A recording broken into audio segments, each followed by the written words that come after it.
Platform মানুষের অধিকারের কথা বলে, যে প্ল্যাটফর্ম মানুষের কথা বলে, যে প্ল্যাটফর্ম মানবতার কথা বলে, যে প্ল্যাটফর্ম অধিকারের কথা বলে। এবং মায়ের ডাকের যিনি সভাপতি বয়োবৃদ্ধ হাজেরা খাতুন, তিনি দেখেছেন আজকে উপস্থিত হয়েছিলেন। তিনি খুব বেশি হাঁটাচলা করতে পারে না, তবুও আজকে এই গুরুত্বপূর্ণ দিনে তিনি উপস্থিত হয়ে আমাদেরকে কৃতজ্ঞতার বন্ধনে আবদ্ধ করেছেন।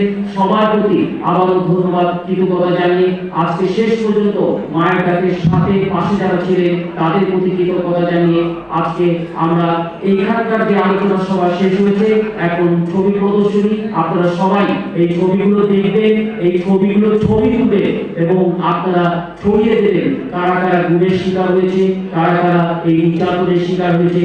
গত 17 বছর আমাদের কারো চোখে ঘুম ছিল না, আমাদের কান্না, স্বজনদের পাওয়ার কান্না, আকুতি নিয়ে আমরা গত 17 বছর অপেক্ষা